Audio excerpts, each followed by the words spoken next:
I'd like to call the meeting to order. The Board of Leavenworth County Commissioners. I'd like to invite everyone to stand for the pledge.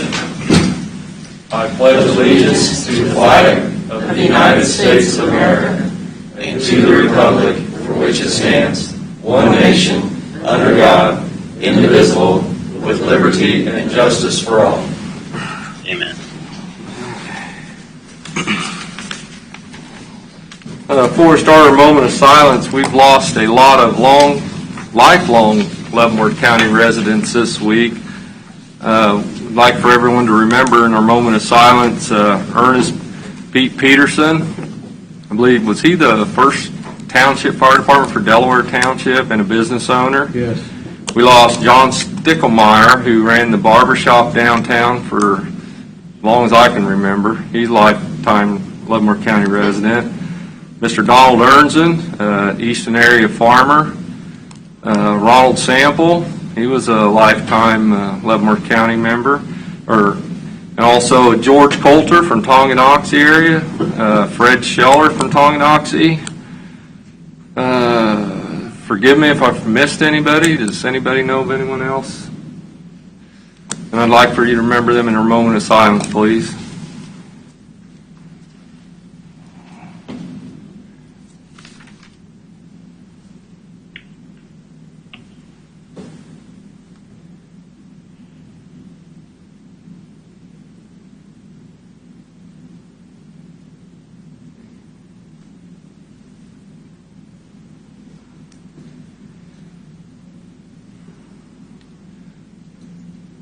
Roll call. Start with Commissioner STIEBEN. Here. Commissioner Smith present. Commissioner SCHIMKE. Here. Commissioner CULBERTSON. Here. And Commissioner Cause. Here. All commissioners are present in some form. We have no public comment today. Before we go on, I guess we go into administrative business, and we could go ahead and move up the auditor presentation. Okay.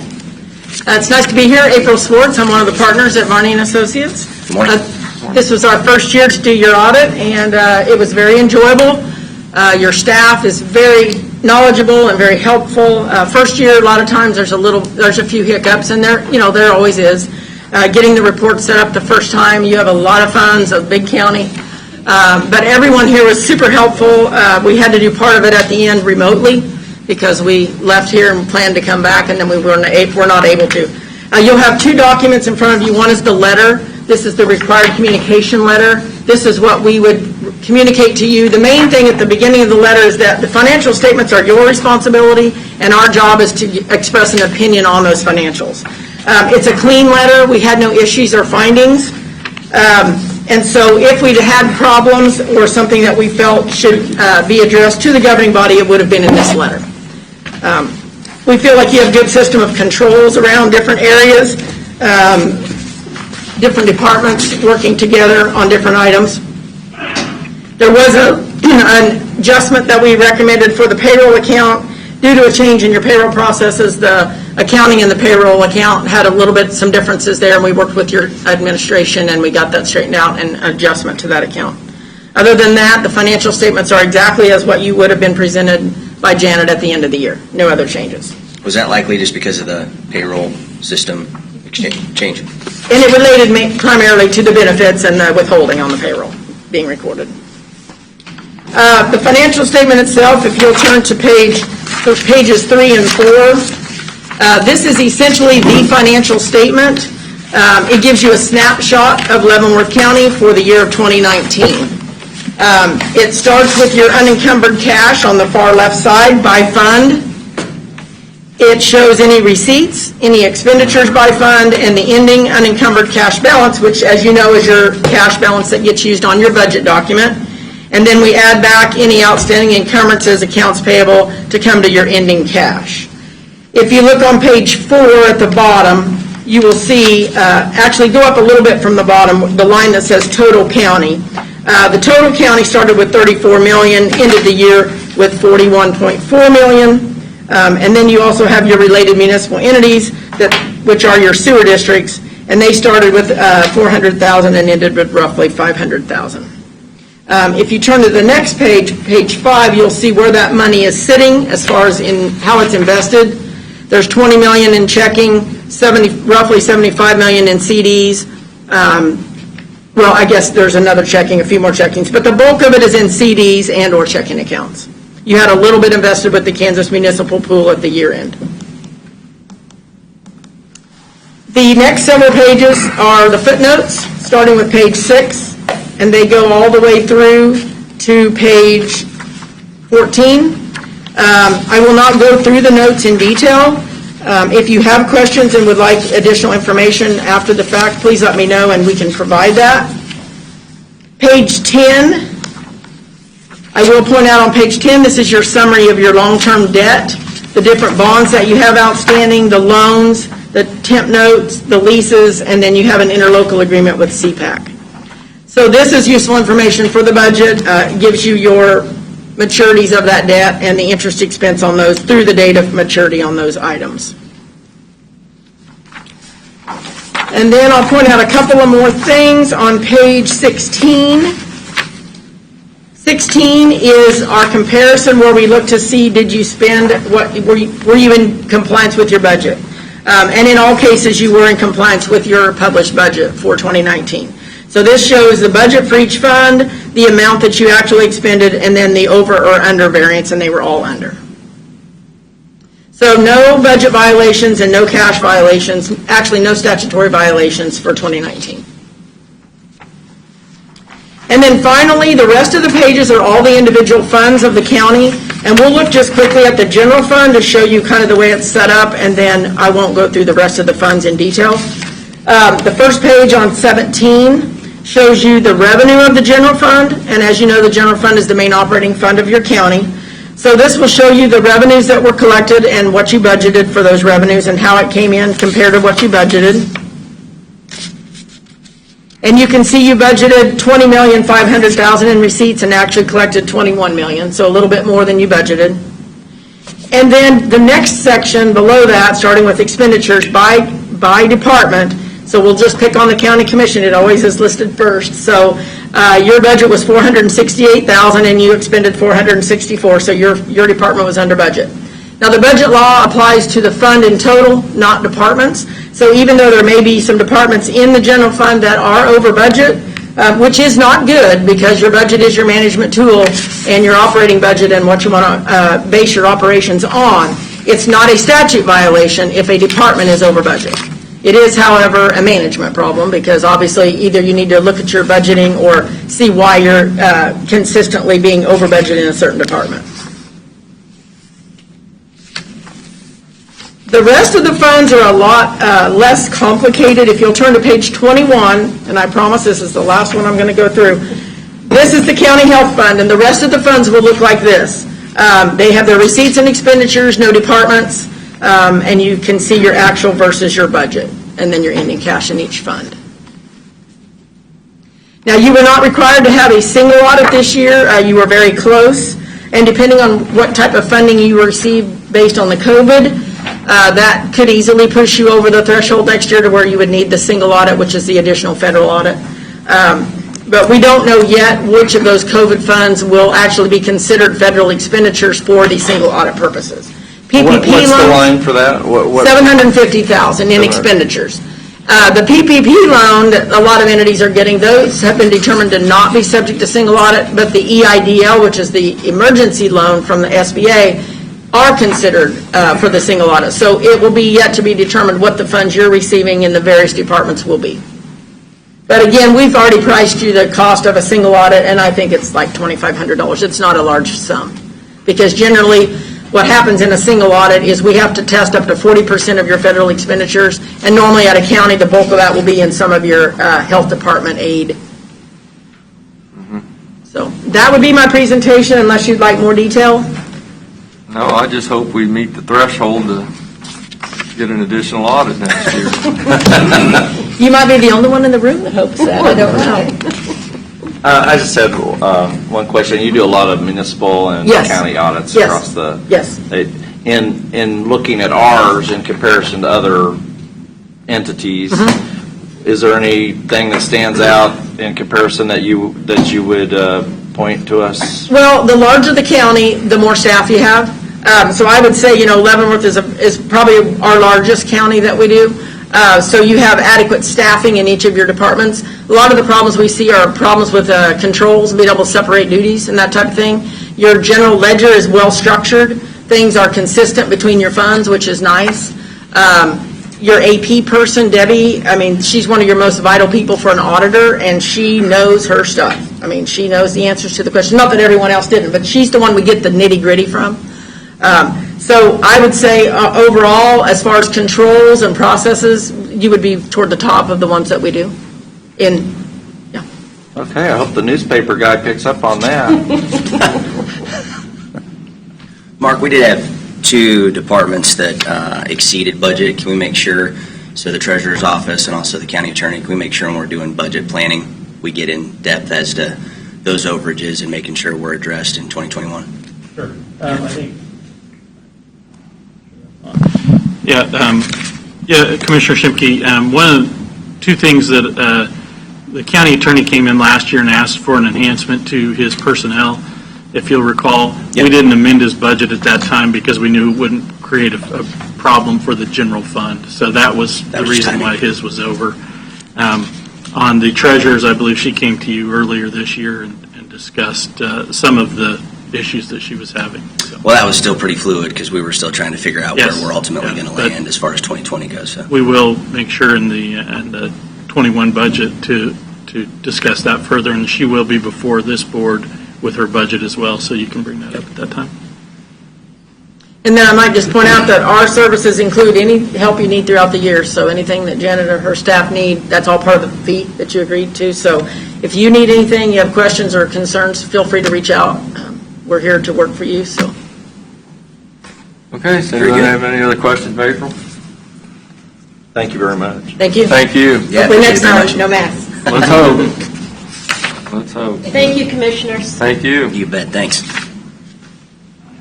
All right. Do we have any other administrative business this time? I don't have anything that's not on the agenda, but I do want to remind everyone that we did add to the end of our agenda a sewer district, I'll call it Ginger Creek, I don't remember the number, I think it's 5, Board of Directors meeting, and obviously the County Commission serves as the Board of Directors, so that was added, Okay. just so everybody's aware. Okay. I did have something. I've been receiving several requests or communications about the requirements we're putting in place for our meeting on July 8th as far as notarization. If people want to pass their time on and that people are having difficulty with the notarization requirement, because getting a notary at a bank is sometimes difficult nowadays. So I wondered if we could modify that, if people would sign a document, just sign, or if we could, like if a husband wanted to grant time to his wife or something, they could just sign. I think so far, Commissioner, we've had 2 people reach out to us with that concern. We replied to both of them and hopefully to address that. One of them was a husband and wife situation, and I reached out back to them. The county counselor said in that situation, if they were both present, it would be allowable for them to pass that time along.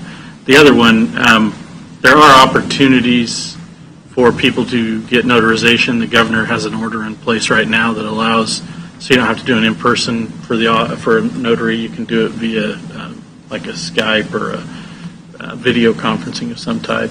But it is important that we have that just to protect the rights of the citizens, and I think the county councilor can probably expand on that.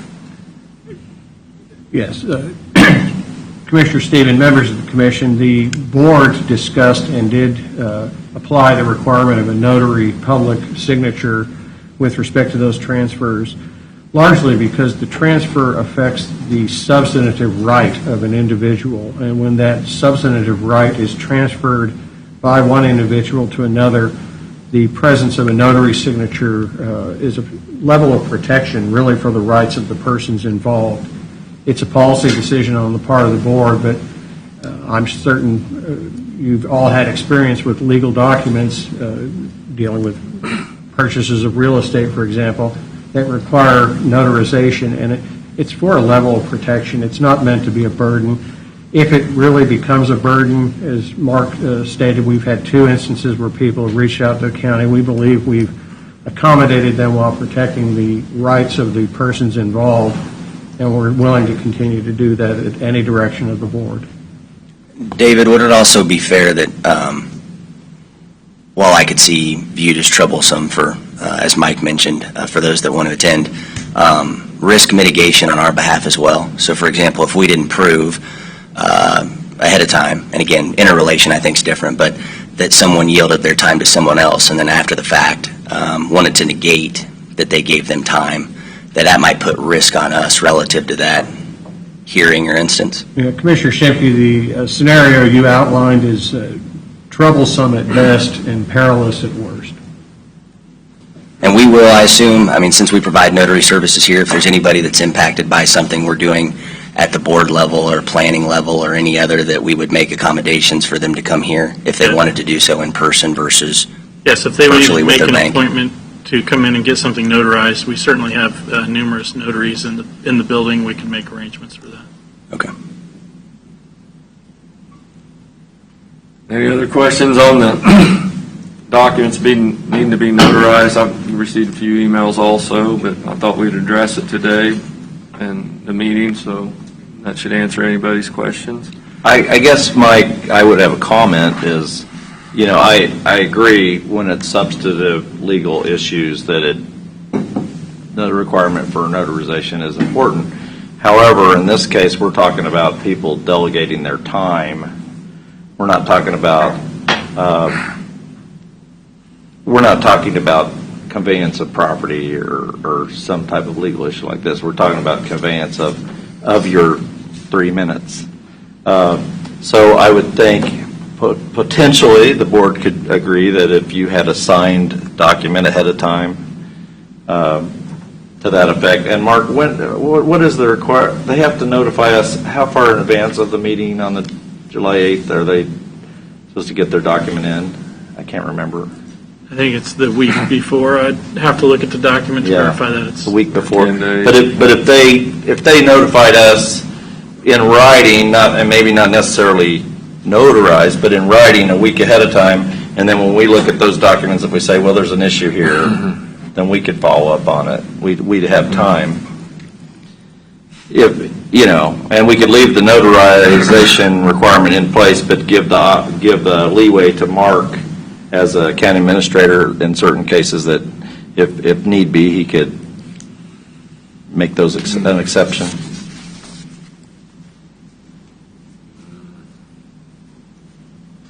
Like I said, we're offering notary services, correct? we do The have county will notaries. offer the notary services here.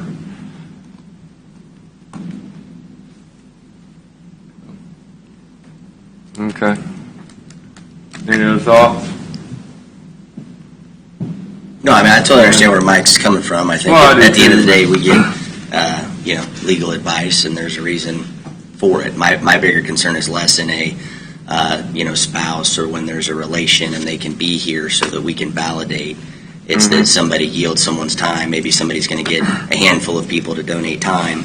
They're not all going to be here to validate that they've yielded their time. And after the fact, just decided to say, well, I didn't yield them my time, and create a potential conflict for us after the fact because we had no way of proving it. I'm not saying it would happen. That's why lawyers exist. Yeah, but if we did have something in writing, short of being a notarized document, but you would have something in writing.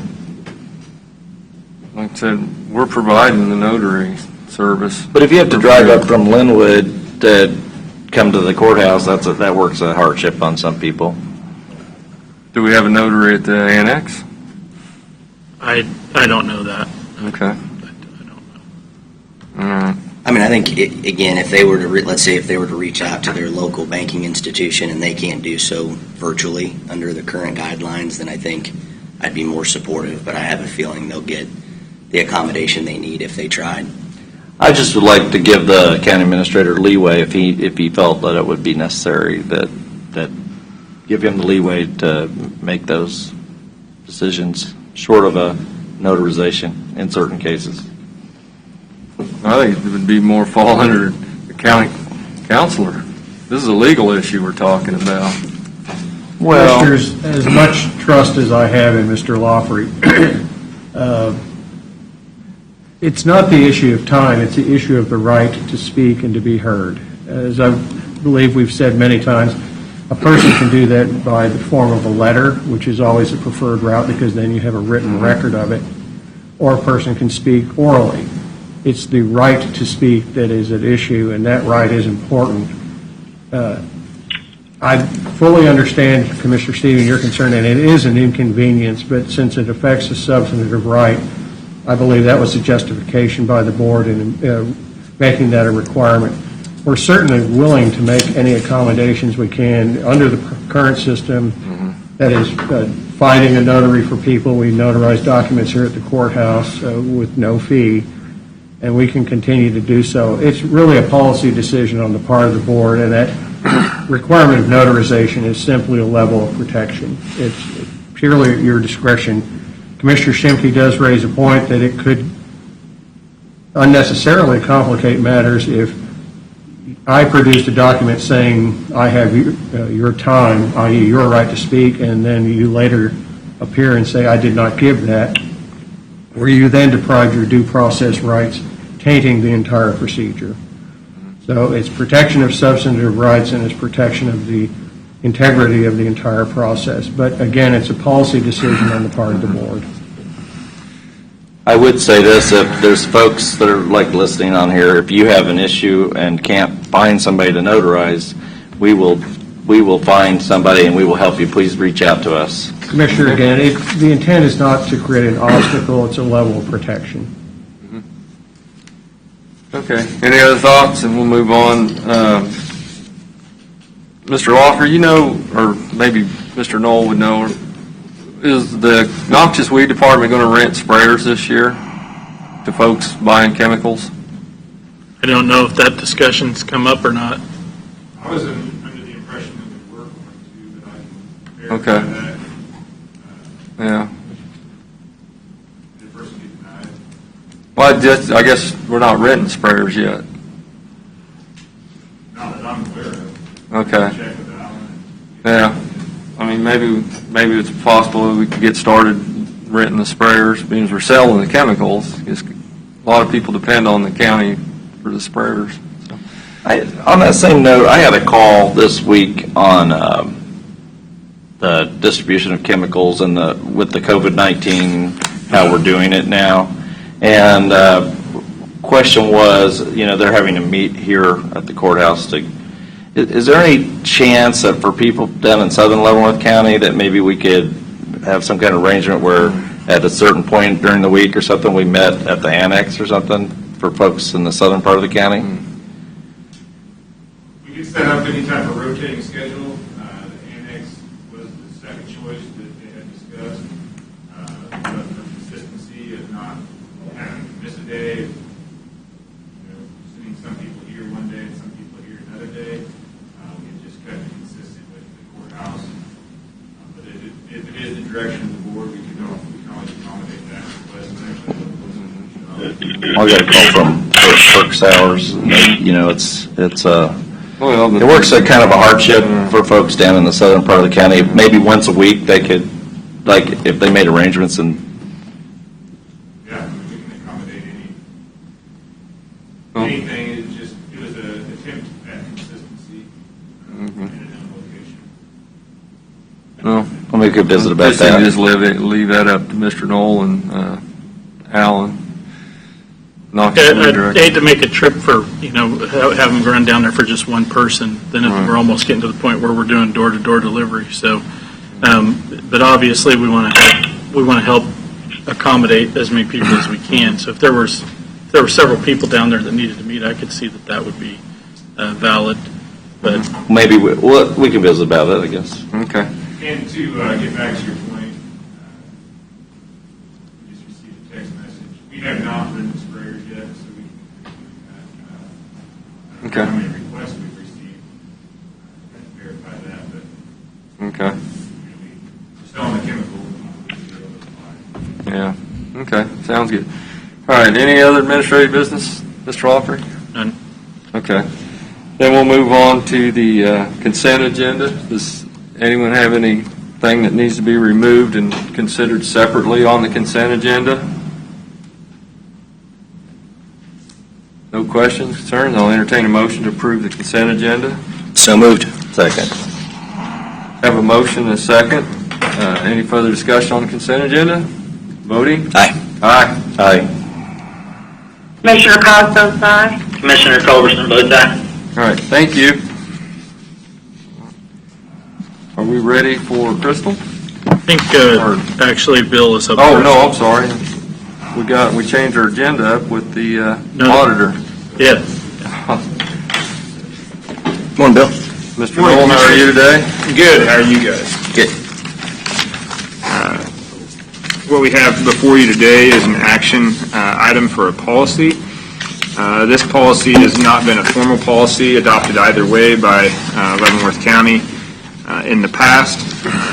This policy is in regards to the brooming of chip and seal roadways. Specifically, it contains two important points. One, the intent of this policy, the way it is written for your consideration, is that it allows for only the brooming or the utilization of brooming and not vacuum sweeping or collection of loose material from the roadway in any fashion. It utilizes the existing county right-of-way in order to broom that material off of the roadway. And then secondly, it highlights the use of brooming as the KDOT standard specification for construction of chip and seal. You should broom loose material off prior to the application of it, and then you should broom the chip and seal after it has been applied, so the loose material does not pop up the other aggregate that is on the roadway. You also should broom it prior to painting the striping. You don't want to paint a lot of loose striping, especially on your white lines. But this is this policy utilizes existing county equipment. The county currently does not have a sweeper that collects the material, and so we have not applied that consistently across the county. But we have rented one in the past occasionally if we can find one that was available. But this policy specifies that we are going to broom all of the chip and seal. The only problems we've really been getting is in subdivisions. That's where we really get, and of course, I guess you're going to have to watch the amount of material that's, And Commissioners, that's exactly why we wanted to bring this forward, because we want to discuss it in public as we're right in the season where we're going to be putting down chip seal, but two, setting realistic expectations. We have a snow removal policy, and before we really got that adopted and out in public, I think there was some confusion on what snow removal would look like. But now we put the policy out, everybody knows what to expect. With this, we received phone calls from some subdivisions that the loose rock is broomed off to the side of the road, which they consider to be their yard, whereas out in the rest of the county, that's typically not an issue. So we're trying to set that expectation that this is how we're going to address it. We're just going to broom it off. It will be on the side of the road. That is something you're going to have to deal with throughout the county, subdivision or no subdivision. Or the board can decide that their policy is that we are going to rent or contract out an actual street sweeper that vacuums up the debris, and we will do that in all situations for these subdivisions. We just want to set that expectation up now so that staff can prepare for it. And that I think a lot of the people who are moving out into the county live in the cities sweep it up because they have storm drains and they don't want the rock going down into the storm drain and other issues there. So they're sweeping it and vacuuming it up and moving it out. Plus, they have curbs where they can't just broom it up on top of your sidewalk or whatever. So expectations in the county maybe are a little different.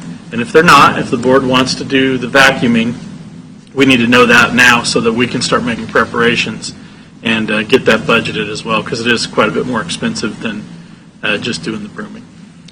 What's it, was it 5,000 a month, 9,000 a month?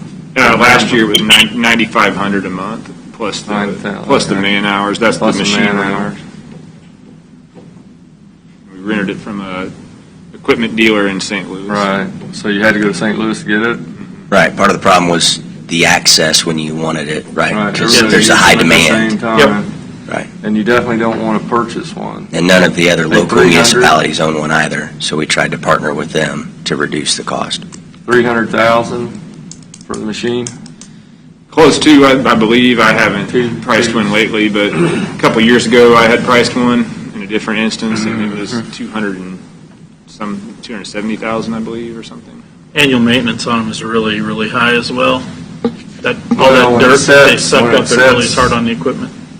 10 months out of the year, you can't justify owning it. You only have to lease it. And have we been successful in being able to impact all areas within a 30-day period? I mean, when we've rented it before, did we get everything done that we intended to, or no? Do we know? No, we rented it Just to do the subdivision. Right. to do some of the subdivisions. Yeah. It wasn't consistently done in all subdivisions. I think it might have been in response to areas where we had received phone calls, Yeah. but not consistently across all subdivisions. Mhm. I think it was primarily in some specific areas that it was utilized. Good thing about it, they probably did most of the subdivisions last year on the SEAL program. Yeah, I realize you've got the man-hour cost, but regardless of which machine's being ran, you're going to have that cost, whether Yep. you're sweeping it into their yards or sweeping it up, so. Depending on where they were doing it at, I believe they spread some of that loose aggregate back on if they were near other gravel roads. If they weren't, they have to load it into a dump truck. Apparently one year they had one that ran at a road speed, so they were able to collect it. It was more expensive and take it, a further distance. But a lot of times you have a secondary man there when you're doing sweeping with a dump truck Yeah. in order to collect that material that you've collected. So it takes it from a one man application of brooming to a two equipment application with a truck driver and a sweeper. And if for some reason there was an incident where there was too much material inadvertently got placed down, we would clean it up, sweep it, and maybe load it up with skid loader or something. I'm just thinking we've got, not necessarily a handful, but there's more and more of these rural subdivisions coming Right. online, and, trying to budget or plan for whether it's a 30-day cycle or a 60-day cycle to be able to hit those specific subdivisions because of the conflicts that go along with them, then it's whether or not you can even get the equipment when you need it, Right. which seems to be another issue. And we also have people who are contacting us outside of the normal process too, so, because over time, the chips come loose or whatever, we don't go out and sweep them on an annual basis, which some cities actually do, but, so even this winter, I had people calling, from one subdivision in particular, calling and want us to bring a street sweeper out and vacuum up their roads because it was getting dusty. At the same time, we had people calling because their roads were so muddy they couldn't make it to their house. So that's what I'm trying to say about establishing realistic expectations. We have a broom. If we can go out and broom when something like that happens, but that's not what they want. Right. They don't want the rock pushed off into what is considered, their yard. Because in most areas of the county, it goes into a ditch. Goes This into a time it ditch. goes into their yard. And technically, we are just pushing it into our right-of-way, which is what this policy is saying. Right. But because they maintain clear to the edge of the road in these subdivisions, they consider that their yard, which I understand. So that's also part of this, though, is establishing some realistic expectations of, your road your street might get dusty, but we're not going to come out in the middle of the winter or even outside of our normal maintenance to broom your street. That's just not. And ideally, you would rent one. If you're going to utilize this, I would suggest that we rent one for the duration of the season, because as you come, if you're going down a roadway and you're chip and sealing that, and then you're going into a subdivision and coming back out, and then continuing down, or you're going to the end of the intersection and coming back and do that subdivision, you're not going to do all the subdivisions mobilizing all over the county within your chip and seal cycle, and then go back and do your through roads necessarily. You're going to do the subdivisions as you come to them in order to reduce your mobilization. And so you would want to rent one for most of your chip and seal. 5 months, 6 months, 10 months? Yeah, I would say 3 months. Because I think, Probably longer. Well, but then, Because you got a second application, Well, I it's think probably there's longer weather. than that. It's probably 5 months. and I'm not sure when the machine was physically being used, but at one point when I was looking back through it, at one point they had rented one in January in response to going back out and Yes. cleaning some areas. And so that would have been completely outside of the chip and seal cycle. should have been easier to get one though in January. That's probably right. It wasn't cheaper, but it was probably more Yeah, available. probably. They had a bunch of them. They were still 10 grand. All right. Anyone have any questions, Mr. Knoll, about this or any further discussion on the policy? Then I'll entertain a motion. This is Commissioner Cos. I move that we approve the policy for the chip and seal grooming. This is Commissioner Culbertson, second. Have a motion and a second. Any further discussion? Voting? Aye. Aye. Aye. Commissioner Cos votes aye. Commissioner Culbertson votes aye. Bill, I do think it would at least be a worthwhile exercise. So if we were going to look at, again, going forward as we have more and more of these rural subdivisions coming online, what a 4-month or 5-month, again, so if that's going to cost $40,000 or $50,000, is there any other potential savings from deploying this versus how we're maintaining and managing now? So the idea is, personnel-wise, there's probably not a great change. We're just switching the equipment that you're using. Does it mean that we have, again, I'm just trying to think of what the savings are. You mentioned in a subdivision where they're maintaining everything to the edge of the road. Well, every scenario where that happens, that's less maintenance for us to maintain that easement because the property owner is doing it for us versus any other maintenance that we may have to provide. So just kind of thinking about what that could look like, because if it's coming up now, I'm just forecasting that it's going to be coming up a lot more. It will be. And maybe it's a possibility. Purchase a used one just to use them. Well, I think I think I get your point that we're not mowing in those subdivisions like we would in the right-of-way in some of the other areas, that first strip. So there would be a small savings for that area, but in a lot of times they're creating new roads for those subdivisions, which we were already not mowing. So there's not necessarily a savings in that our staff is taking off of their list of maintenance. It's just that we're not adding to it as much as we probably would have been. But I think the more subdivisions we get, the more feasible this becomes. Right. But to Bill's point, we wouldn't use it just in the subdivisions. We would use it Right. for all chip seal projects then. No, my point with that is each new subdivision that comes online, if it's 10 homes and it's 10 homes at an average of $3,000 a year in personal property tax, well, that's, $30,000 worth of valuation being, or income being created for the county. And it's like, well, how many of those do we really need to come online to justify that $40,000 or $50,000 a year type expense if we can get benefit outside of just even the subdivisions as well? Or if we did a yearly long-term lease where it was nailed down at the beginning of the year, that the equipment was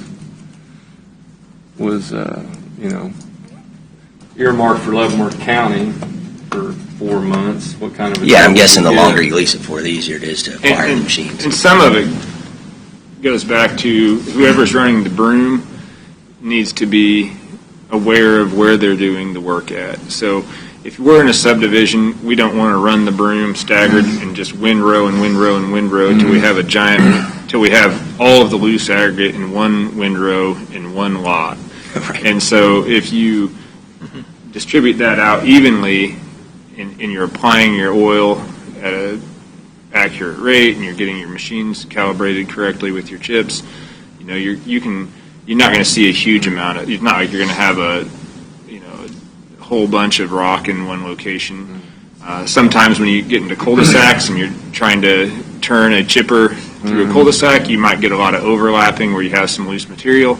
But in those cases, maybe you don't want to windrow it all the way across and then center it and just put it all in one person's yard, but if you take it and go straight and distribute that out, you're talking 1/8-inch gravel that's going to work its way down the grass and in a lot of cases not be visible. So some of it has to do with the technique of the operator of the broom, being aware of the fact that someone is trying to mow that with a riding lawnmower or a push mower and not collecting all of the material and placing it all within an entire cul-de-sac within an area the size of this table. And I don't go too into the weeds, but as you shared earlier, I mean, I'm going to assume that if you're removing a lot of that sediment, there's less chance of residual sediment being left behind. And if it's about maintaining the roadway surface and, you're looking at longevity or even the striping application or anything else, there's probably some other kind of value adds that would go along with it.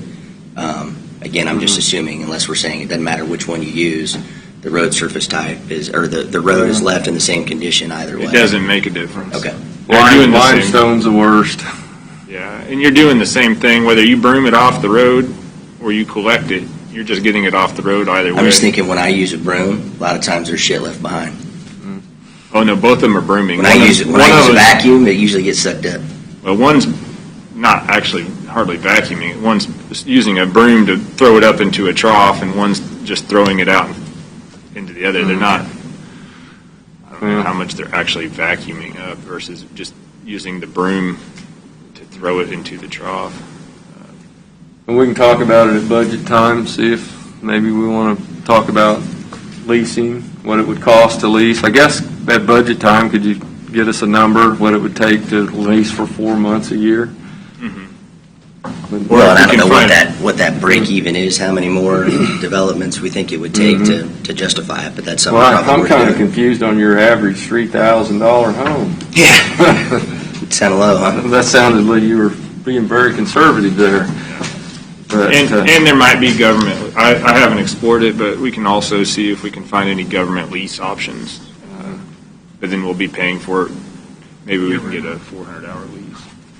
This is Commissioner Culbertson. And I don't know if we need to add something in the motion, but the ultimate goal for me in this motion was to save taxpayer dollars. But do we need to put something in the motion? This might be an assumption of common sense, but to make sure that when they do broom this off, they don't leave a 2-foot tall windrow of chips in somebody's yard. Do we need to put something in there saying it'll be broomed off, but flattened out enough to where a riding mower could go over? You know what I'm saying? I don't think that needs to be part of the motion necessarily, Commissioner. I think that, like Bill said, that's just an application. The complaints we've gotten are not that there are these huge windrows of rock, it's that there's any rock, so. Okay. I just want to make sure, if somebody calls up after we did it and said, hey, you got a 2-foot windrow of gravel, I can't mow it now. Is the shop going to go out and smooth that out a little bit so you could mow it? Or is it going to be applied that way to begin with? Yeah. I just want to make sure of that. I think staff can take care of that. Okay. And if there is an application where there is a windrow, it would be, if there's a substantial windrow, it would be appropriate to take a skid loader out there and just scoop up that one windrow. Right. That's what I'm getting at is would we do that if it was, a huge mess? Yeah, if you run into an application where something happened and then maybe the chipper, somebody didn't get hooked to the chipper correctly or something, and you have a large pile, you would either have the crew shovel it off as they go along or bring a skid loader out and scoop it up. Okay. Yeah, I just want to make sure we're on the same page. I just didn't want somebody saying, hey, it's our policy, it is what it is, so if it's 2 foot tall, that's too bad. Yeah, no, we wouldn't do that. Okay. I would, like I said, we need to explore options of long-term lease or purchase or something in the future. I think it's coming, so. I was curious, how many instances do we have now where maybe they're not calling in, but it would be applied? I mean, as far as these, multiple subdivisions. Oh, we could be here all day going through the list. Yeah, I don't want to know the names. I just didn't know if we had the count. Every subdivision with a I think that we can just say that what we have done is establish the expectations, and if there's improvements in the process, then that's a bonus. But that people, that just an understanding of this is the policy and the procedure for doing the chip and seal grooming. So, Right. you know, anything that we do further is enhancement, but at this point, this is what we do. That's correct. So, any other questions, Mr. Knoll, at this time? All right. Nope. Thank you. Thanks, guys. Now we're ready for planning and zoning. How are you today, Crystal? I'm well, Commissioner. How are you? Good. Good morning. Good morning. Good morning, Commissioners. This is a request for a special use permit for Z&M Twisted Wines and Winery. As you all know, the winery in and of itself does not require a special use permit. It's the additional uses, such as an event center, weddings, ceremonies, receptions, concerts, those sorts of things are what require the special use permit. And so that's what we have before you. The location of the proposed development is at 238th Street, or near 238th and Lorraine Road. As you may be aware, the county intends to pave or chip and seal from County Road 1, 222nd Street, west to 238th Street as part of the Dust Abatement Group 4. So this comes very close to the applicant's property. The applicants are requesting, in addition to their approval for the special use permit, to be able to use we have a 5-year financing program, as you're aware, where it can be put on their taxes to pave to their driveway. They're requesting that that be done for 10 years. Staff is unable to support that request. Of course, the 5-year financing is what's part of the policy, and that's what staff is recommending. Secondarily, during the Planning Commission a couple of weeks ago, it was brought to staff's attention that a number of changes had been made. Some of those were certainly outside of the applicant's control. They had intended on building an event center on the property to hold events inside. Due to some of the situations that we've all been going through, that has been kicked down the road a little bit. They still intend on building it. However, in the meantime, they intend on having events and such outside, wedding receptions and that sort of thing. Staff's suggestion and recommendation is that their narrative be updated, which they have submitted yesterday. They submitted an updated narrative to me. And let's go back before the Planning Commission. And that's simply because one of the requirements is that the Planning Commission be able to fully consider the actual request in a meaningful way, and that they are meeting the items that they laid out in their narrative. So at the Planning Commission, when these things got changed, the intention was changed, that did not meet the narrative at the time. So we have a condition that we're not able to meet, right? So staff, again, our recommendation at this is that this go back to the Planning Commission. The Planning Commission did vote 4-1 to recommend approval of this. Mr. and Mrs. Ziesicher are here. I'm sure that I butchered their last name. I apologize for that. They'll answer any questions you may have, as will we. Crystal, is the biggest part of the narrative change the building? Yeah, that's certainly the biggest part, and it's not just the building. It's the fact that now we're talking about having weddings of 250 or 300 people and receptions held outside. They also have requested some modifications to their hours, which are in line with what other venues in the area are doing, so that stuff is in line. But yeah, the fact that now we're going to have pretty large events outside, albeit in a rural area, but still. They have a very large area to hold these events, They do. though. I mean, even when you, so the one question I've had is the, inside versus outside, and while I can realize the intention based on noise and population, even when you have an event center, large amounts of people go outside and can make noise, and every SUP is contingent upon you playing well with those around you and your neighbors, in which case if you don't and there are complaints, the board has the right to remove said permit. So that, the fact that it's on, almost 100 acres or 90 acres is it's also next to a truck stop, too, so there's plenty of noise already from I-70 and the service area with trucks pulling in and out of there, so I don't know how any noise level they would produce would. There was a public hearing? Yes, there was a public hearing. Was there any opposition? Yeah, there was opposition from some neighbors. There were some letters that were submitted. And most of that had to do with the noise, which is very typical. And to your point, Commissioner Schimke, yes, you are certainly correct that at weddings people go outside. Those other event centers that we have in the county, the band and the DJ are inside, and those are the things that create the most noise. And that's really, those are what our concerns are. It's not that a dozen people go outside and hang out for a little bit. It's that we have 250 or 300 people and a DJ. Is this going to work a hardship on the applicant as far as this season if we return this to the Planning and Zoning Commission? You would need to ask the applicant. Okay. Is this going to work a Yeah, hardship? I mean, generally, I'm not opposed to planning and zoning seeing anything. The issue becomes is it now delays several weeks Or In the months? season. or months, right? In the season. Right. You know, when it was brought up about returning, we've had issues that have had major changes. Example is the sand pit, and we talked about returning it to the Planning and Zoning Commission. We didn't want to work a hardship on the applicant's ability to have their case made. I think the same should apply here. I do not believe we should return this to the Planning and Zoning Commission. I think we should make the decision here today. Well, I toured the facility, went way back in there. They've got, like I said, almost 100 acres or 100 acres. It's well kept. Like I said, the only noise I heard, you know, the largest noise was from the turnpike. And you're not going to stop that. And I don't think they're ever going to produce enough noise to get over the noise level of the Probably not. turnpike or the trucks pulling in and out of the service area.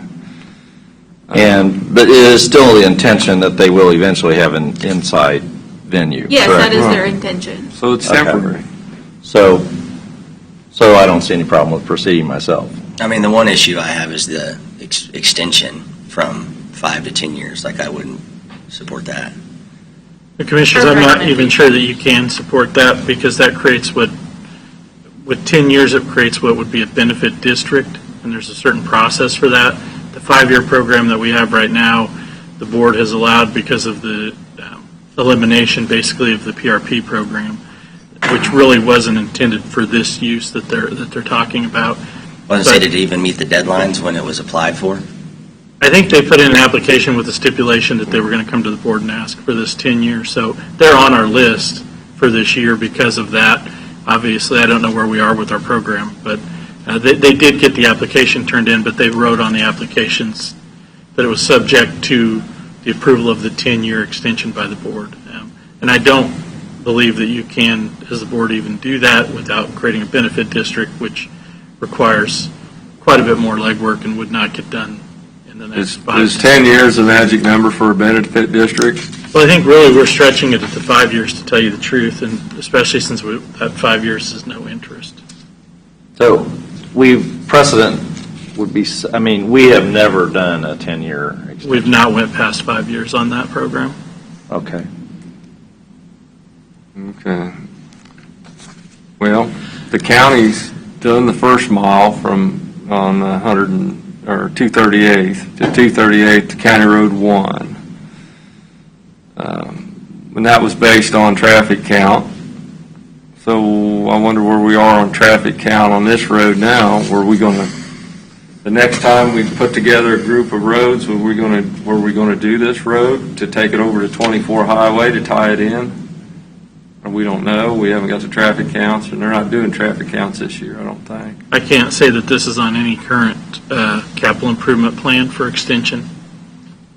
Okay.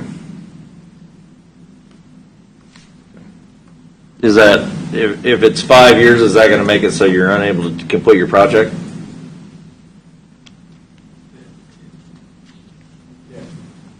Yeah, right now, even at 10 years, I don't think that because of what we're going through, I don't even know if I can afford the 10-year of $6,000. So 5 years, it's off the table. We couldn't financially.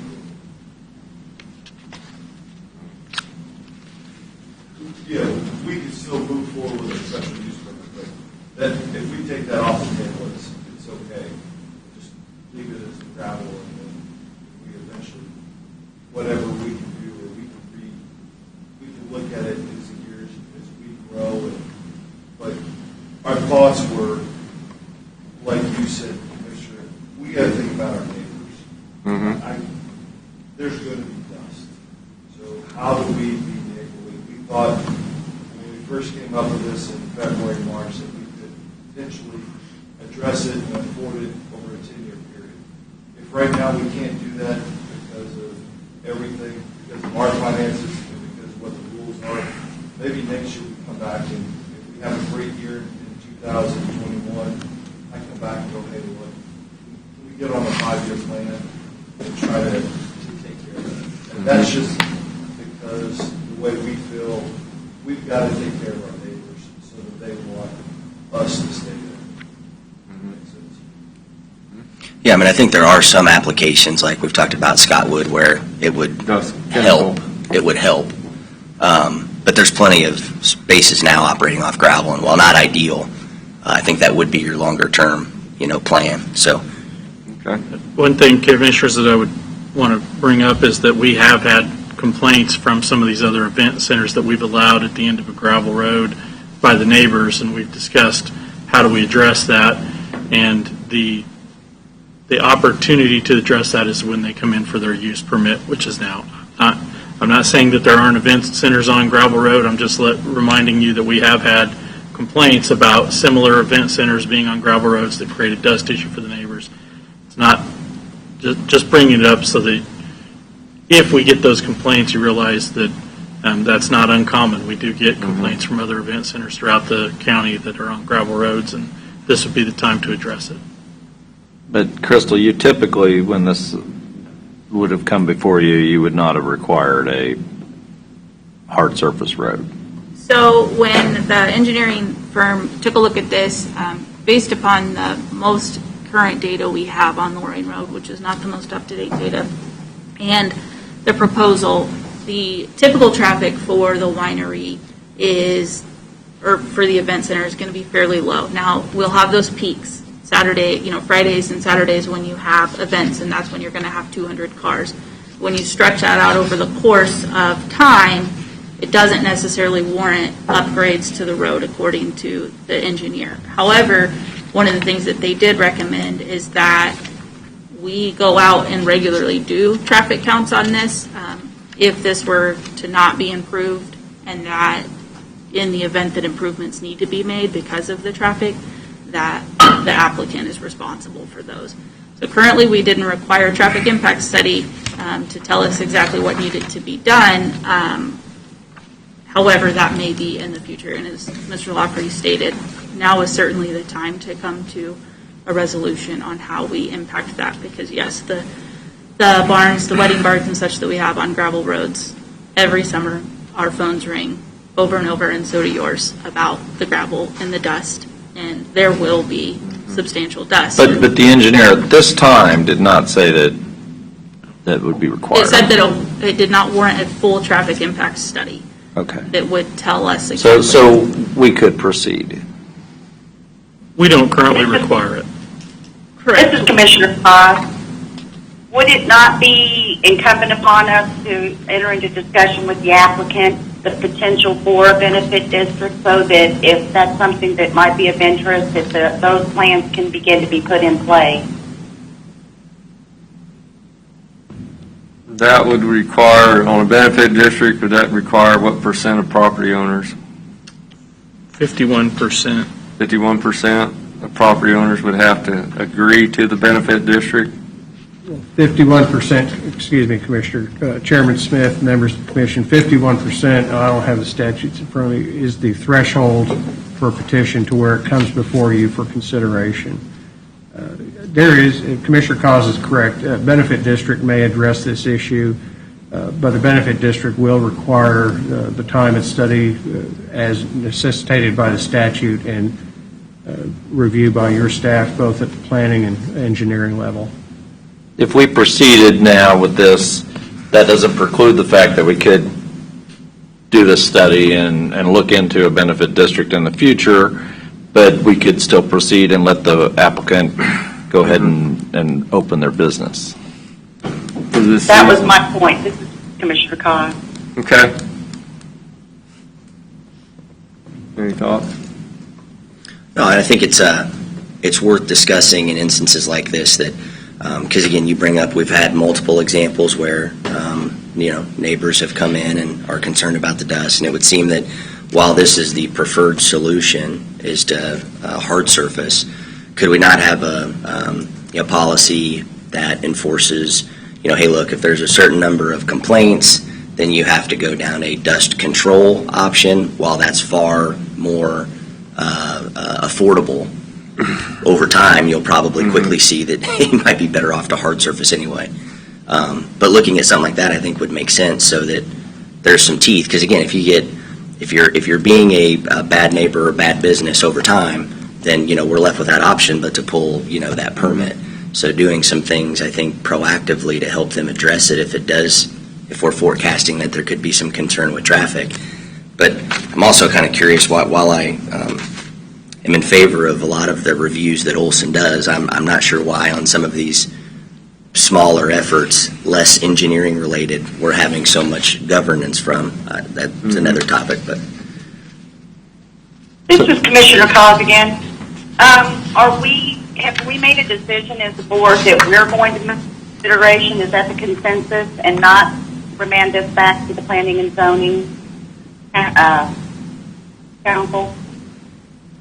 I think we should go ahead and Yeah, but I think works out. wants to help them get open, but do so. We want to try to get this business open for this season. Yeah.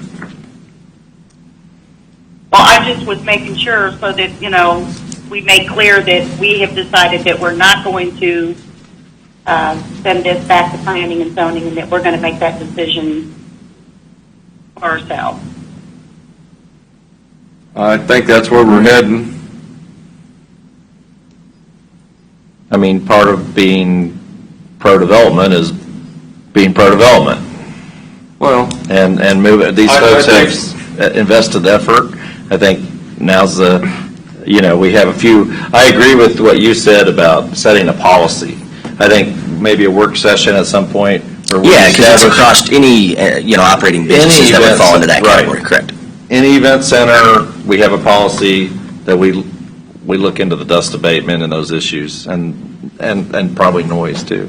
But I'm not even picking on event centers. I mean, you could have a stable, business. any commercial enterprise that's creating conflict or hardship on neighbors, having something for us to address it. That was going to be my comment, Commissioner Schimke, is that it's not just event centers. Yeah. As long as we are going to allow commercial development at the end of a gravel road, we're going to have complaints about dust and traffic. So there would be a policy, if we're going to do that, if that's the certainly policy decision of the board is that that's fine, that's what we've allowed in the past, we're going to continue to allow it, then I think we just have to acknowledge we're going to have complaints, and that this is just part of living in the county.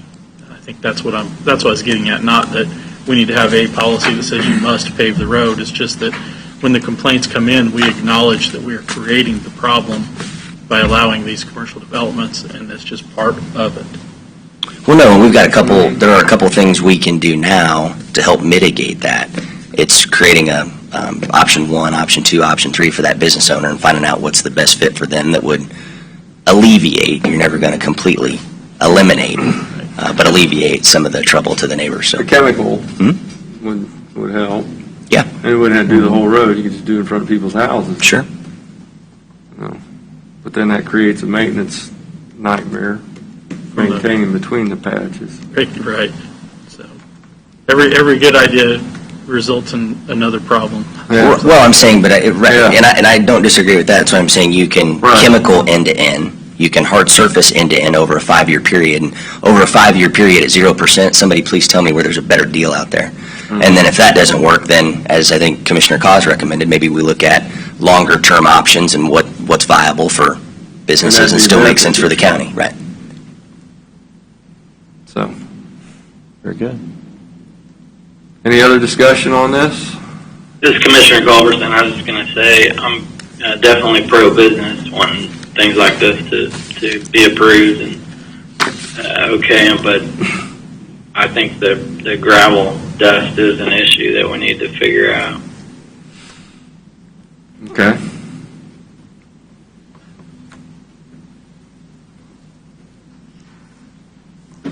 Are you talking like chemical dust control?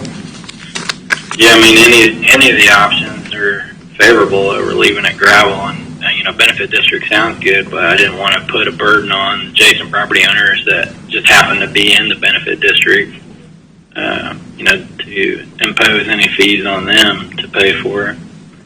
All right. So, I don't know what the real answer is, but I'd like to see us figure out if we're going to allow businesses on gravel roads to address the dust issue.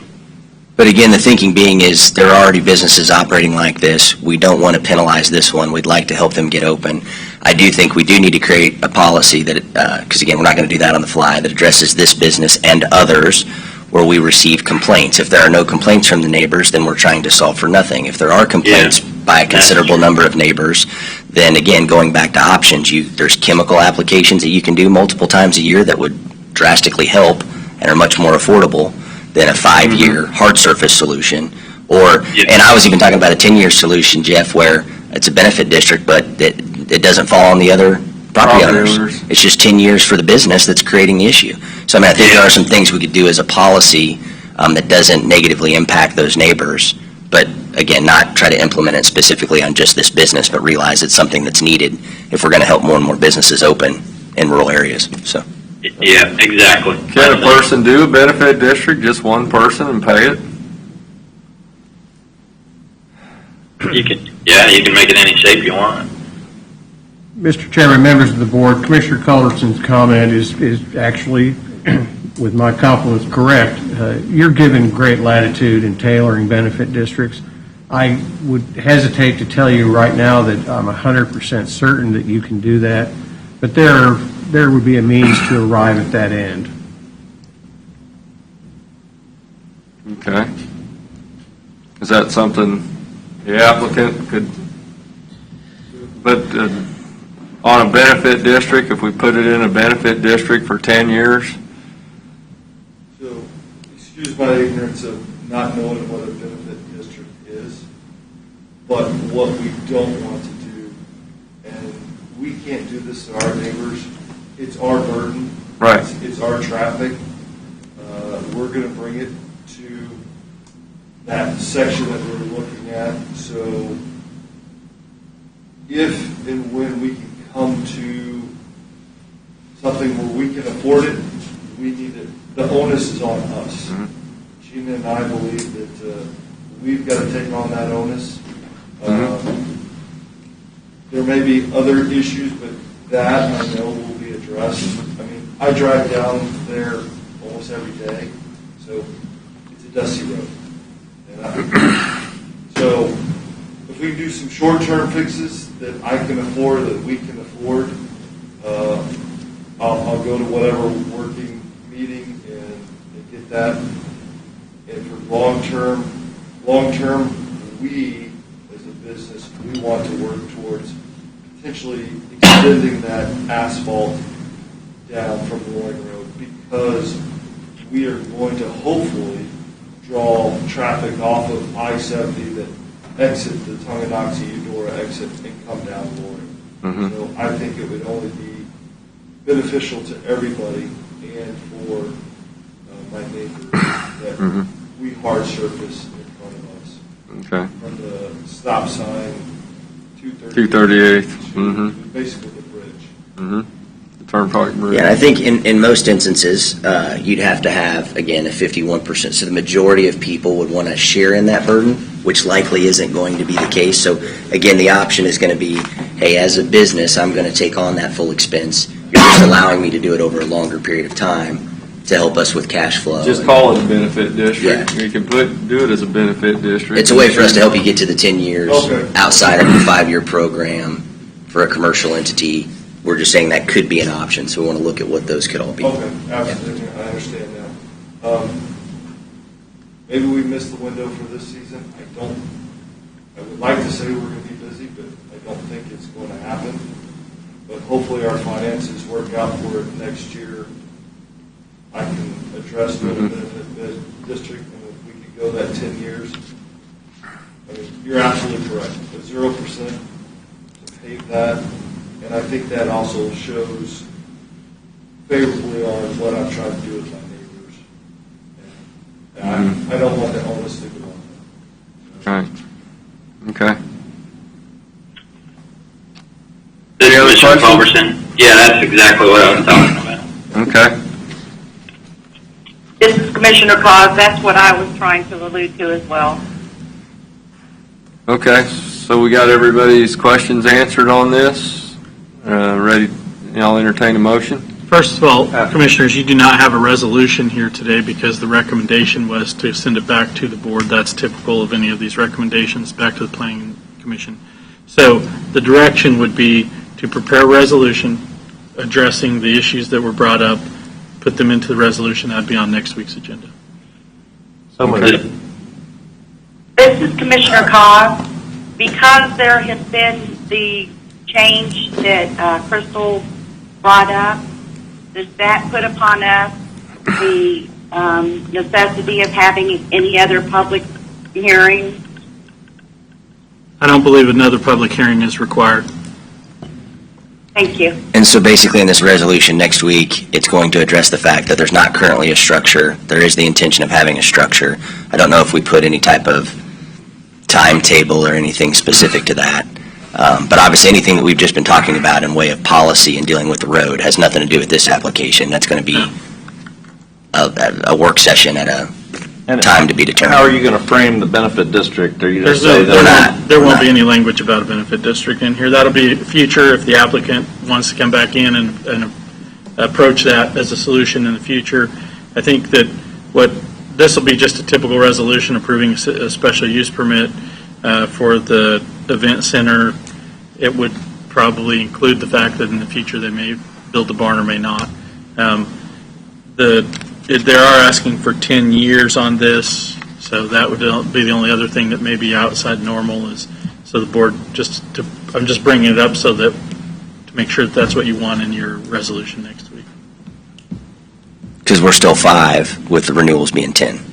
Because this is technically a new use permit, right. yes, it would be 5. And the issues that were brought up today about the dust and whatnot, that's maybe a reason why you would do 5, but 10 is certainly not outside the normal for somebody who's putting a large investment in either. That's what I said. If they're putting in a significant investment, we've been doing 10. Yeah, I'm in favor of 10. I am too. And I'm not saying they're not. I mean, it seems like, investments would be the building, investments would be the road, and neither of those are occurring, so I'm just... The property purchase and what they've done to the... Yeah, I don't know the financials, I'm just saying. Yeah. I agree. You need to go down there and take a look. I will. So I guess I'll make a motion that staff prepare a resolution for next week encompassing the issues that we've discussed. Commissioner Culbertson, second. With a 10-year? Yeah, with the 10-year. Yeah, 10 years. Have a All right. motion and a second. Any further discussion? Our discussion would be, I really appreciate the fact that they have invested in Leavenworth County and are willing to do business here, and that's what we want. That's how we increase our tax base. That's how we lower your mill levy. So, And home-based businesses seem to be what we get. Yep. I was going to say, through this, you'll see a lot more people working from home, too. Yeah. So, all right. Voting? aye. Aye. Aye. Commissioner Culbertson votes aye. Commissioner Cos, we didn't hear you. Commissioner Cos, aye. Okay. All right. Thank you. Thank you, Commissioner.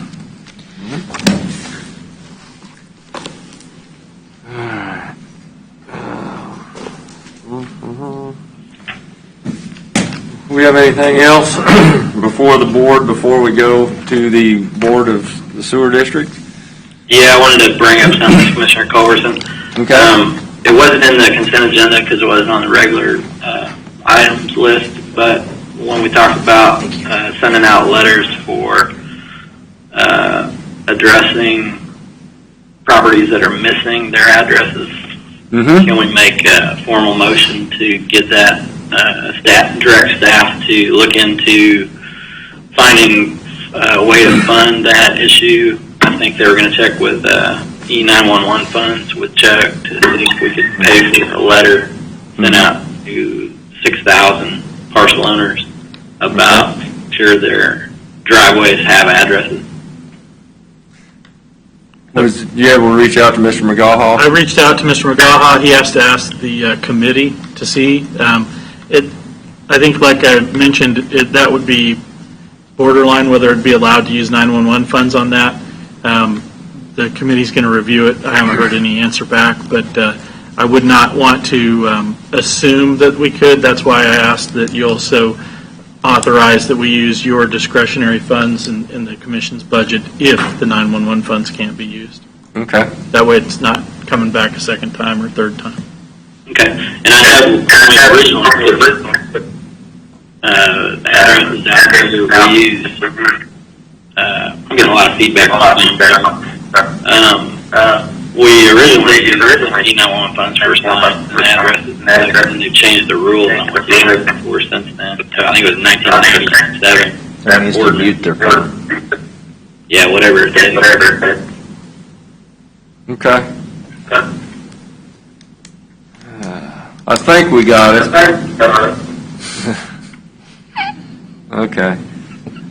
And don't forget the census. Everybody fill out their census. Yep. And how's the road construction coming in your area?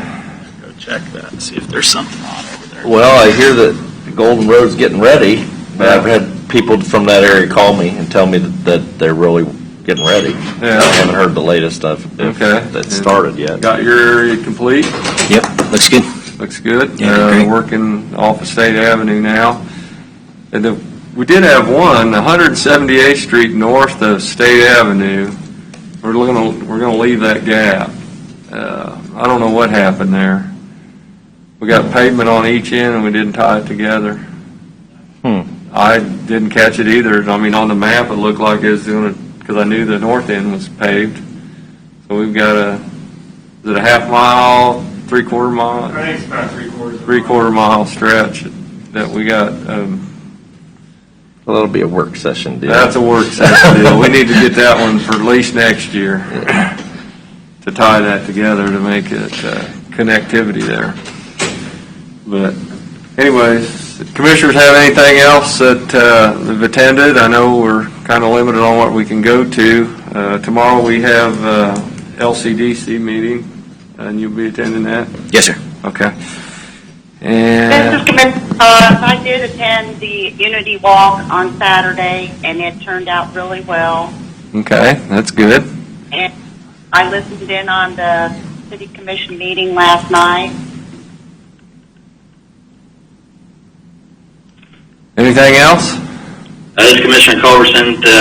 E58 Millwood Bridge is down. They're just finishing cleaning up some of the rubble now. To be clear, it's the old bridge, not the new one. I know Bill, any issues with that? But it looks like they're continuing right on schedule. What happened with our fine feathered friends? I have no idea what you're speaking of. Yeah, let's don't bring that up.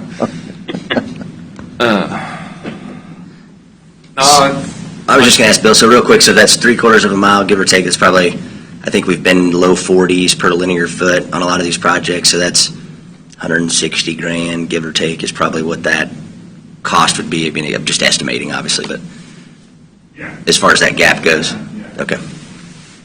I believe, because I listened to that section of roadway, because there's that section and another section of Donahue where it's not getting hard surfaced.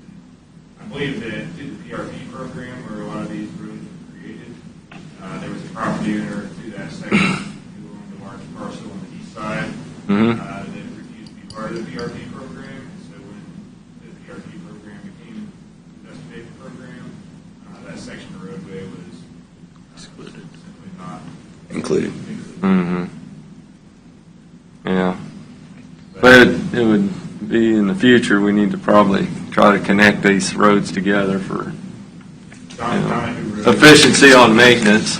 Right. You see some calls on Donahue Road, and Donahue Road, kind of has, it's a little bit longer stretch, but it's very similar. Okay. Well, can't do them all, but we're gaining. But we do need to work on connecting some of these, so. Anyways, then I'll entertain a motion to adjourn, and we'll move to the Board of Sewer. But yes, so you'd adjourn as the Board of County Commissioners and convene as the, Board of Directors of Sewer District Number 5. So moved. Okay. Second. Voting. Aye. Aye. Aye. All right. Commissioner Conso, Commissioner Culbertson, votes aye. Okay, we're now in session as the Board of Directors of Sewer District Number 5. Commissioners, I've provided you with some update on this and some information. Sewer District Number 5 is south of 2440. It's formerly known as, I think, Ginger Creek, is the subdivision that it serves. In the last couple of weeks, it's been brought to our attention that there are 2 homes connected to the sewer district that were not included in the sewer district originally, which creates some problems. One of the property owners, the reason it came to our attention is one of the property owners that's connected was attempting to sell their home, and it was discovered that they were connected. It's an illegal connection, to be technical, and they were looking for some kind of resolution.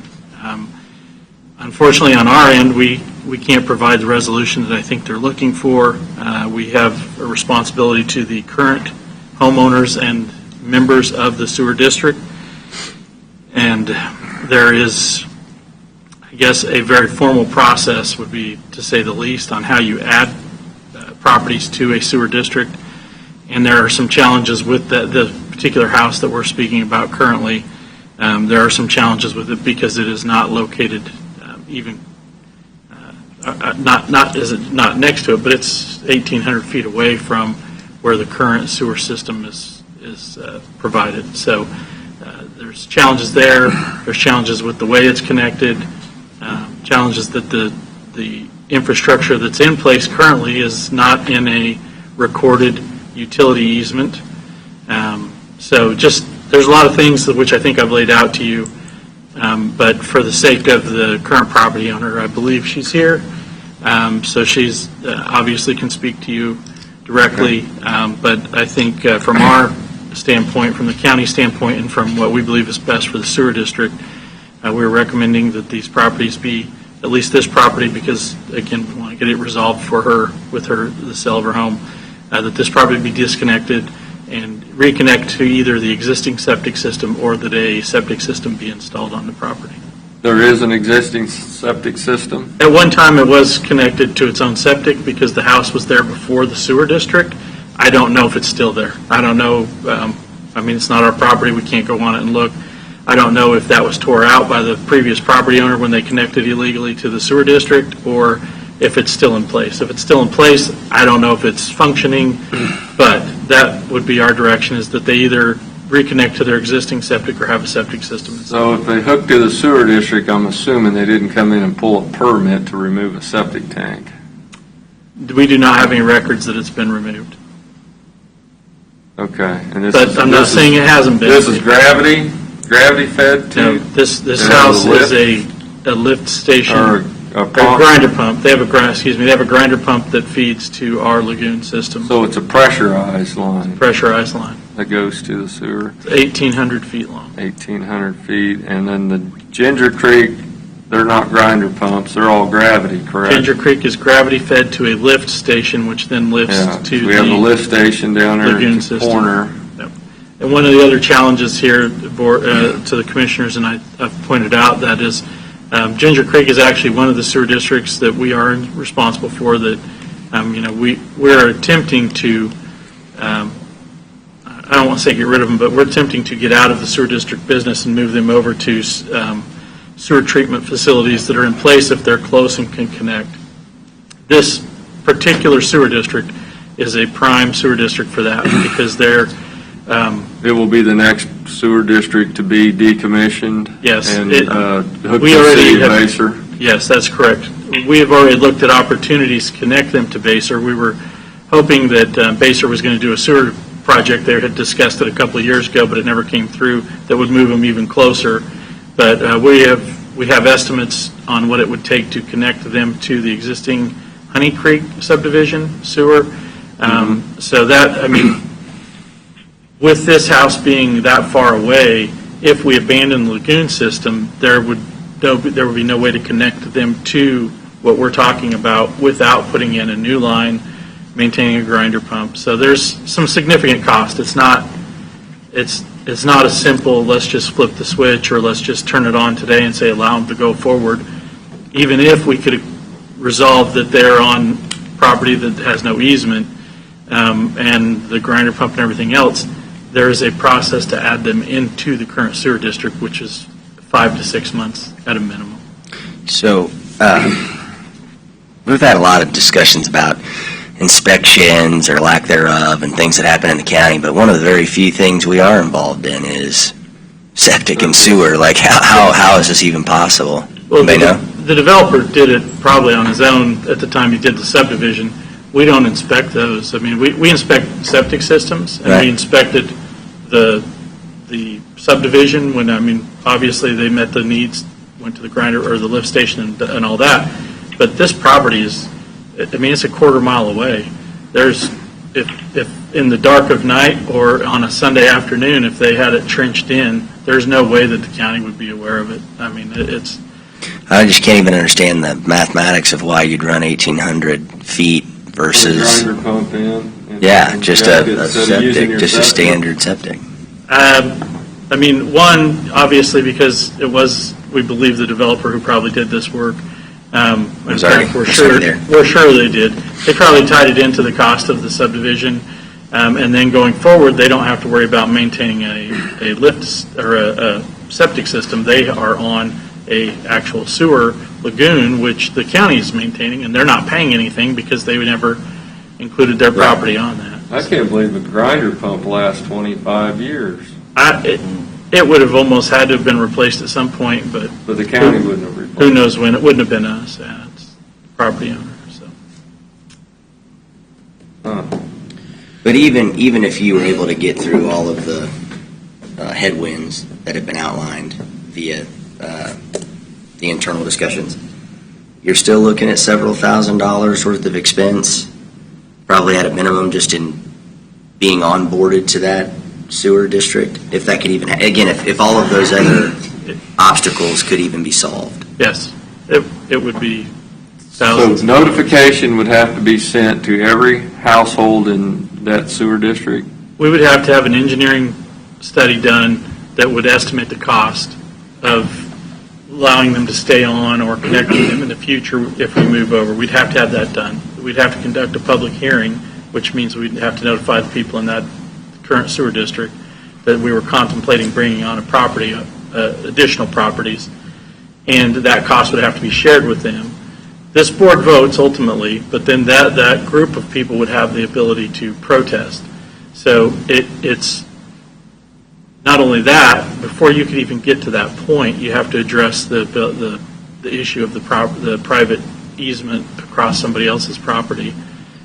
So yeah, That's one of the biggest it's issues. 5 to in my 6 opinion. months, and it's thousands of dollars just to connect them, if that's the way that the board went. Was, I don't know what the statute of limitations are. I mean, you'd love to be able to go after the developer.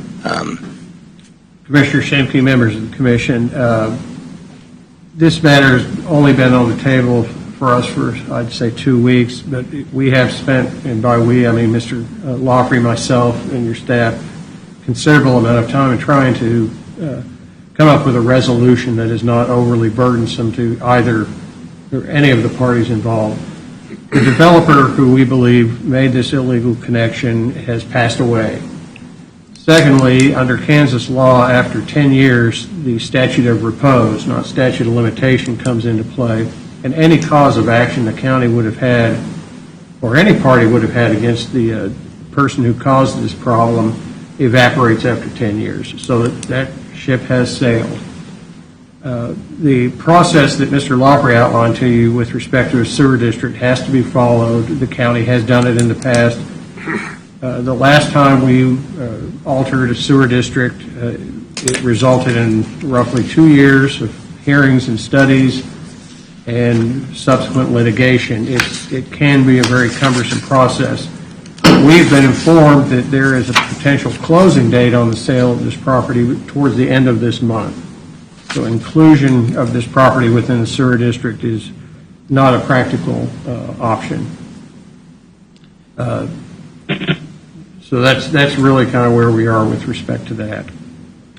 Question, and maybe Crystal, how did this come to light? Via the inspections. I mean, did they have a septic inspection and they pulled the documents, or can you?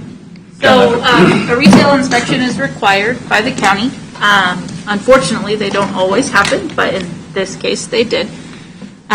So the septic installer went out there to do the resale inspection and could not find a septic system. Contacted the county and told the county, told our office what he suspected the case was, and then Mr. Anderson got with Mr. Yoakum and with Mr. Getz, and they went out there and began investigating this, and this is when all of this was uncovered. So unfortunately, it appears that a resale inspection maybe was not conducted when the property was sold a few years ago, and that's really unfortunate because we would have learned of this. Yeah, resolve them. Do we know if just a typical, I mean, I don't know the size of the lot or parcel or perk. I mean, is a standard septic viable in this property? I think it's about 2 acres. I'm not sure if there's been a perk test done on it or not. As you know, there are a lot of options when it comes to on-site wastewater treatment. It may have to be engineered. It may just be a regular old system. I'm not sure, but clearly the fastest, most economical option is an on-site septic. that's my understanding, yes.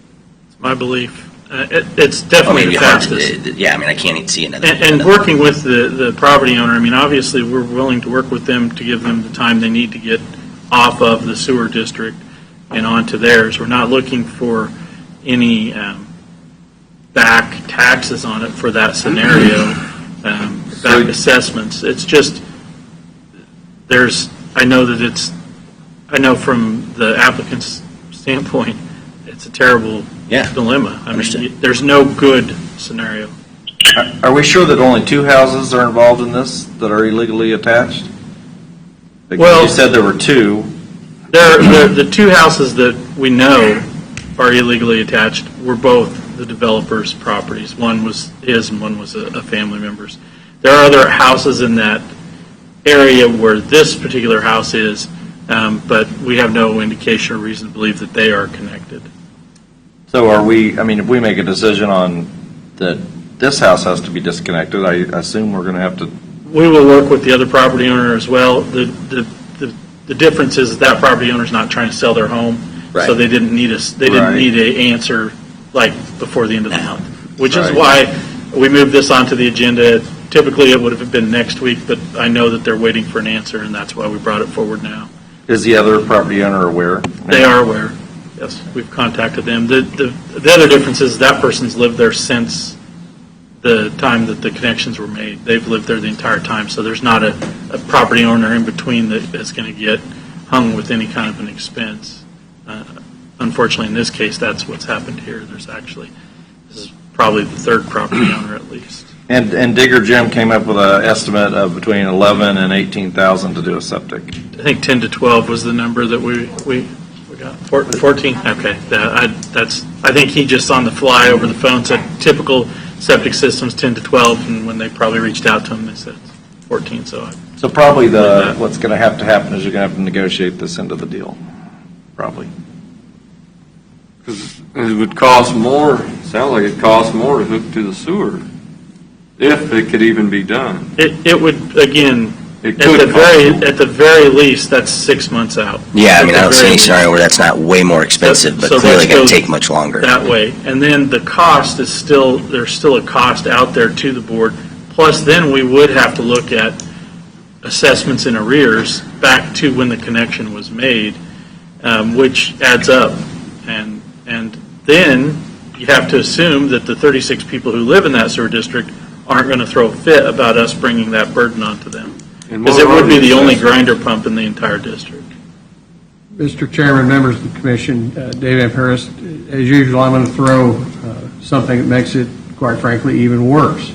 The permit Thanks. for this lagoon comes up in 2021, Yes. and I think you should anticipate, as the Board of Directors of Sewer District Number 5, that you will be directed by the Kansas Department of Health and Environment to decommission that lagoon and to connect that sewer district to the City of Basel wastewater treatment plant, which was financed by KDHE for the express purpose of doing this. The county encountered this with respect to sewer district number 3. I think you should anticipate the same procedure being involved. If you were to connect this home to that sewer district, the magnification of the cost of that decommissioning is substantial. And it would create very likely a burden upon the existing 36 homes in sewer district number 5 and the newly added home that would, and I'm not an engineer, but I'll go out and say that would dwarf the cost of a private septic system. And what are the assessments per year for households in Ginger Creek? It's $450 a year currently. $450 a year? Is that right, Aaron? And it's been there 25 years? Yeah, I was going to say so. I think I included some of that information, but it's approximately $7,500 that would have accrued on typical assessments, but those homes are not grinder Assessed, pumps. right. Grinder pump would have a higher assessment. Right, so you have to maintain grinder Right, pumps. and then there's also the 1,800 feet of forced pipe that's out there that would have to be, And you have to purchase an easement. right. So it's not there's just Well- not a good solution other than somebody's, Okay, Gotta move forward. so obviously the septic has been removed if they could not find it. I mean, you ought to be able to probe anywhere and find a tank. The home that had the existing septic tank was actually the daughter's home. The relative's home that was built had a septic tank, and then it was converted over.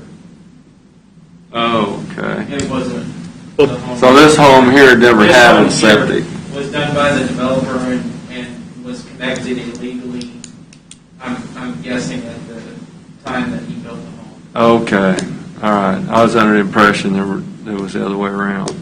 Okay.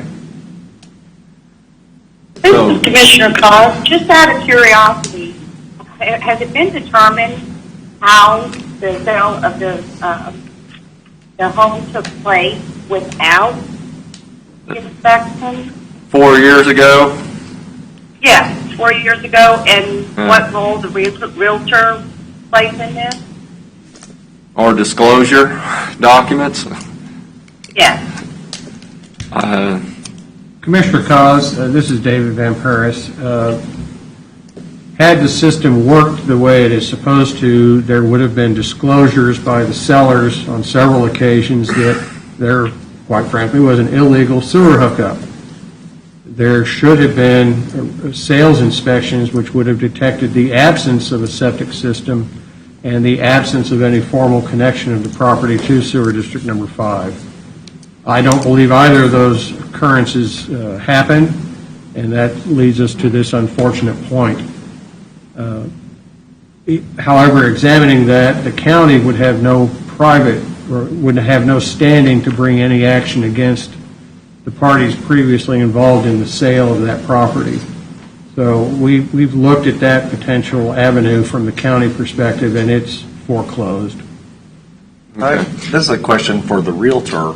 Did you look back in the previous sales, were there any home inspections or any kind of inspections that were done? My client actually bought the property from the realtors who actually sold and she bought it too. So it was the same realtors that was involved in the process. When I came aboard to list her property, I called the county to see what the record was because they didn't have an idea. And so I just kind of did some investigation. That's where it came in. That nothing was done 4 years ago, and they have no permit or nothing has been done. Were there any home inspections from previous conveyances? Could you state your name? please? My name is Vanessa Norski. Okay. So, because I know that those home inspections run with the property, you could Correct. request and see if there were. I could not find anything on record because it was never listed in our MLS, in our system, and I didn't see anything else. You might have to request from the previous realtor. I did. Okay. I didn't have anything. All right. Yeah, but I think we can point fingers between lenders and inspectors, and that doesn't help the person who's trying to sell their home. And I wouldn't even want to anticipate or forecast what home prices could look like 6 months from now, or 12 months from now, or 18 months from now, whenever this sewer situation would come to a head. So, I mean, it would be, my recommendation, because of speed of sell and taking advantage of a market where houses are selling above listing in hours, not even days, to accelerate that process, even at the expense of a new septic system, and then be looking at all the other avenues to go back, whatever recourse there could be. Because if there was a transaction in the last 4 years, that's definitely outside of the 10-year statutory limitations we talked about. Commissioner Stimke, you raise a point that's very valid, and your staff has looked at it as well. We're dealing with, quite frankly, a truly innocent party. Sure. Absolutely. And in looking at potentially how to try to get them out of this fixed, we've analyzed various scenarios. A future peril they would face, were they connected to the sewer district, is they could well be looking at additional assessments that will be required to decommission the lagoon and connect sewer district number 5 to the city of Basehor, which they would now be part of potentially for 20 years, which could well exceed the cost of a private septic system. So they could literally be... They need to talk to somebody in Glenwood If you put this Estates. septic in place right now, that buyer's going to save several $100s a year currently, not to mention I know what assessments could. It's an unfortunate expense right now, but it could, in the long term, actually be to their financial advantage to not be in sewer district number 5. And that's unfortunate for the people who are in sewer district number 5, but that's just a reality. I'm just saying, if you had a choice, I mean, Okay, That so now, septic dozen years doesn't cost me if we're going to say this is going to have to go on septic, how long are we going to give these folks to get this done? Well, I mean, I think we'll work with them to establish a realistic time frame, but I don't think we're talking several months. I think we're talking 90 days, maybe not a 6-month time frame. Okay. Because I realize that, I think if they could get a permit pulled and they could show a contract with somebody, that would suffice for us. But I think from their the standpoint of selling their home, they're going to have something done in the next couple of weeks anyways. Not the work done, because I doubt anybody could get out there that quickly. But if they could show a contract that they had somebody going to do the work, I think that would meet our needs. and I'm assuming we can put together some type of letter of support and make sure that the buyer understands that the seller is in good standing and, has worked with the county and found every avenue possible to solve this issue. And again, I'm assuming because of the timeline, you would make some type of concession or reduction to the price to make it amicable for all parties. But again, that all of a sudden you buy something and now the county's coming after you because of what we found. I mean, you need to make sure the buyer feels comfortable. Well, and honestly, they did the right thing, the way they handled their sale this time around. They did the right thing. They called the county, they got the inspection done. And so otherwise, the current buyer could have been stuck in a very similar situation, because we likely will be decommissioning that lagoon, at which point they would have just suddenly stopped having sewer service. Sure. Because we wouldn't have known it was there, they wouldn't have understood it. One day they would have came home and to flush the toilets and it wouldn't have worked. So that would have been even worse, and then it would have trickled back down. Then if we decommission and they get hooked on for 20 years paying for the decommissioning and hooking up to that line, it would be, we have another Glenwood Estates on our hands. It will be in excess of what they're looking at right now, probably 2 to 3-fold, I'm guessing. Okay. So, where are we at on this? We recommending septic? Well, I think that the conversation for the board of the directors for the sewer district is that this property needs to be disconnected, and so does the other property, or some kind of an agreement worked out. So Okay. I don't see any other way around it. Okay. And then Commissioner Schimke mentioned a letter of support for the homeowner right now and to make this, complete the sale.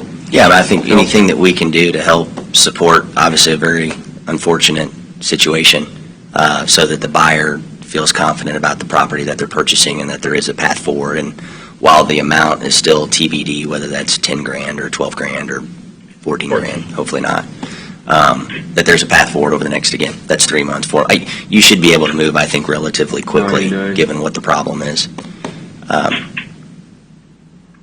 And potentially, if you get all this in writing, you could meet your closing even, you know.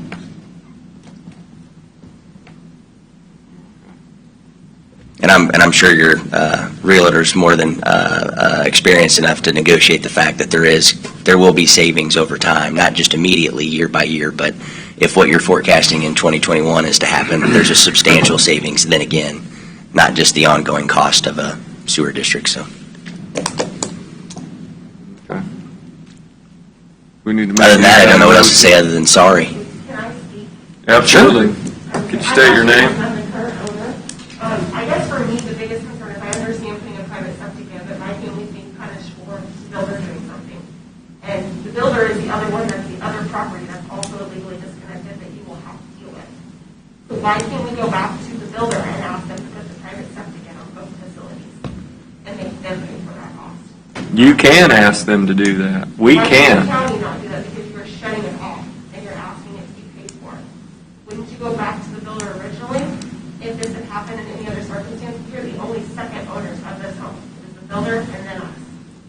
That easement on the land behind us is the builder's land. So he did this on his own land at that time. Well, it sounds like, again, based on when it happened and the fact that they're deceased, we don't have a lot of options. That company is still in existence.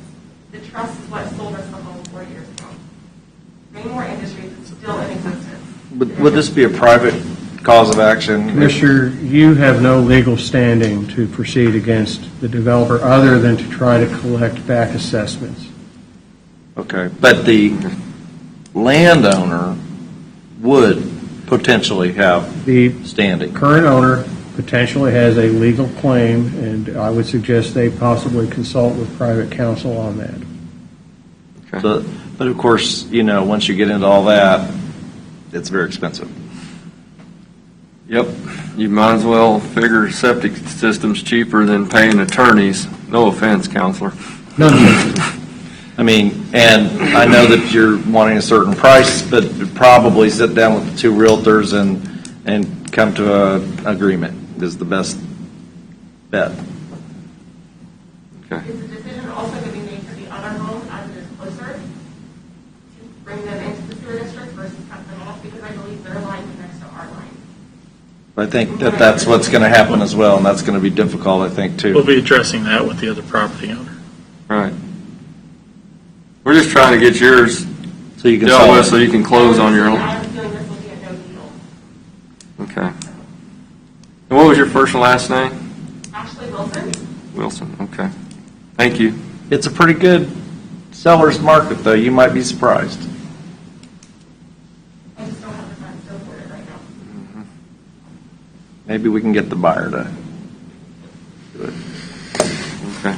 Do we need to make any motions or just We'll proceed, and if we run into staff will any, just proceed? if we run into any issues, we'll bring it back to the board. But Yeah, I mean, there's two properties in question. It's been identified with both. The answer is the fastest way to a resolution, regardless of property, is going to be septic versus working through the trials and tribulations it is a sewer district. I suppose if the other homeowner that's being implicated here wants to go down that very difficult and expensive path of trying to figure out how to connect with a sewer district that's ultimately going to be terminated, I guess we will work with them to do so, because it sounds like their timetable is indefinite if they don't plan on selling or leaving. But none of these things, lawyers or otherwise, are going to expedite anything or solve anything as quickly or as financially efficient as a septic, unfortunately. And I truly wish there was more, or that, again, sounds like the trust of the developer specifically that's very unfortunate. And, I'd support looking into that further, because pulling permits, if you're going to do things the wrong way, I wouldn't be in support of either, so. Yeah, well, I think this is going to be the least expensive way. I mean, I'm sure there was people in Glenwood Estates that would love to have the option to go on a septic system or pay the 20-year note for decommissioning. You missed out on all them meetings. Apparently. And just know that we understand this is very difficult for you, Yeah. Unfortunately, there's just so many rules and regulations and laws we have to follow. There's nothing going to happen fast other than a septic. So, anything else before we adjourn is Board of Sewer District 5. Then a motion to adjourn. So moved. Second. Voting. Aye. Aye. Aye. Commissioner Cos votes aye. Commissioner Culbertson votes aye. All right. We are adjourned.